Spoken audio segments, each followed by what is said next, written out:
I'm Bill Oddie, and I'm going to read you some bedtime stories, which I hope will help you have sweet dreams. Now, I don't know about you, but sleeping is one of my favourite pastimes. I mean, there's so many wonderful things that can happen in the land of Nod, aren't there, eh? And when you wake up, well, everything might be quite different. It's rather exciting, actually, isn't it? Take our first story, Snow White. Now, Snow White fell asleep when she didn't actually want to, but when she woke up, she found her dream had come true. So, snuggle up and I'll begin the story.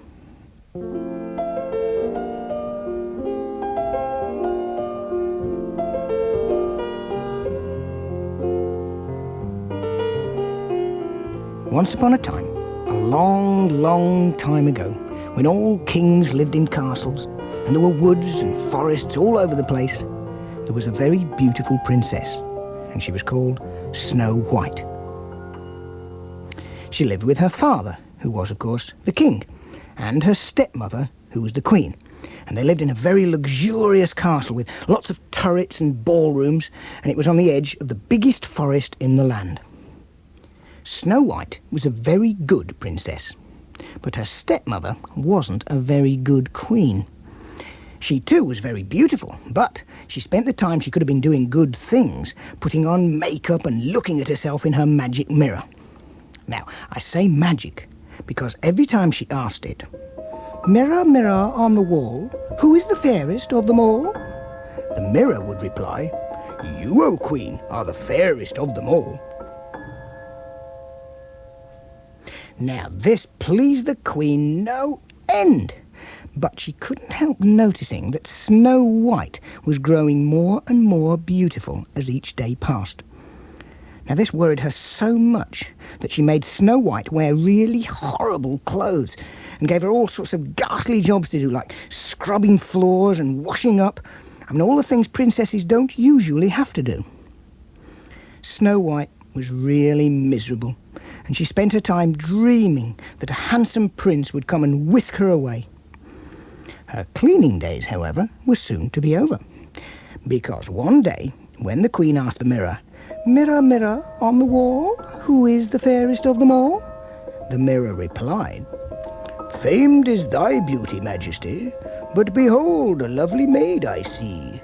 Alas, she is more fair than thee. Lips as red as rose, hair as black as ebony, skin as white as snow." The Queen was furious. "Snow White is more beautiful," she screamed. "It cannot be!" She stormed out, slammed lots of doors, and called the huntsman.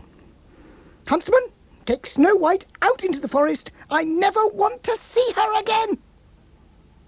The huntsman was pretty scared of the Queen, so he did what he was told. But he also had a soft spot for Snow White, so he took her into the forest and he left her in the safest place he could find.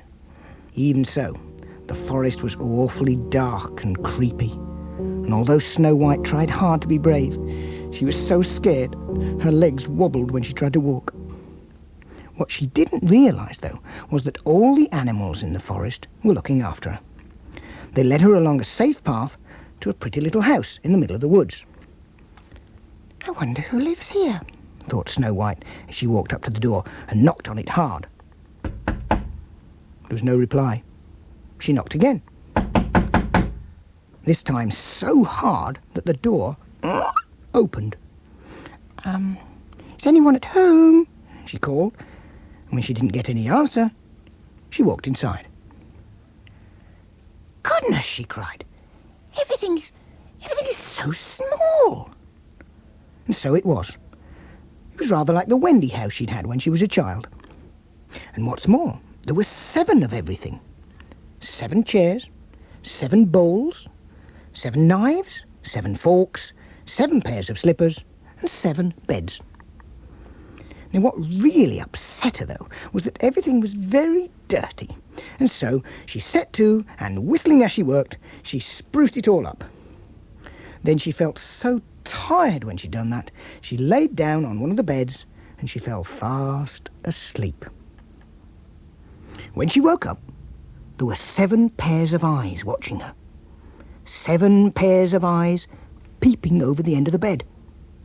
They looked like friendly eyes, and as she blinked her own eyes open, she saw that they belonged to 7 very friendly-looking dwarfs. Who are you? She said. I'm Doc, said one. And I'm Stacey, sneezed another. I'm Happy, chirped another. I'm Grumpy, another interrupted. I'm sleepy, yawned a very tired-looking dwarf. And I'm bashful. Speak up, she said. I'm bashful, stuttered the 6th. And he's dopey, they all shouted together, pointing to the littlest little dwarf. I must admit we are rather impressed with the way you've cleaned everything up, said Doc, who was obviously chief dwarf. I'll do it for you every day, and cook for you as well, if you let me stay, said Snow White. The dwarves had a quick chat, and they decided that that would be a very good idea. You see, none of them liked cleaning very much, and they absolutely hated cooking their own tea even more. So Snow White lived with the 7 dwarves and had a very jolly time. There were parties every night, and even Grumpy became quite cheerful. But Snow White wasn't completely happy. Much as she loved the dwarfs, she didn't think she could stay with them for ever and ever. And it wasn't just because ever and ever is such a very, very long time, but because something worried her. You see, she was a princess, and princesses were meant to marry princes. And how on earth was she going to meet a prince when she was living miles from anywhere with 7 dwarfs? Well, funnily enough, it was Snow White's stepmother, the horrible queen, who finally made things work out for her. When she discovered that Snow White was still alive and well, she decided she was going to get rid of her once and for all. She dressed up as an old woman and took some poisoned apples to the little house where Snow White was living. Snow White felt so sorry for the little old bent-up lady who knocked on her door that she bought an apple, and then she bit into it, and she promptly fell into a deep, deep sleep.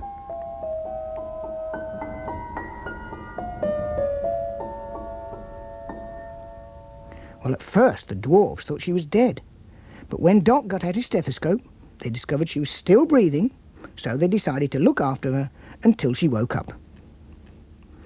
They put her on a bed of flowers in the middle of the forest, and they took it in turns to guard over her. Then one day it happened. A handsome prince came riding along, and he saw Snow White lying on her bed of flowers. He thought she was so beautiful that he instantly fell in love with her, and he bent down to kiss her. And when he did, the wicked queen's spell was broken, and Snow White woke up. Well, now, of course, you all know what happened next, don't you? Don't you? Come on, you do. Snow White married her handsome prince, and they lived happily ever after. And in the course of time, they had 7 children. Now, I bet you don't know what she called them, though. I'll tell you.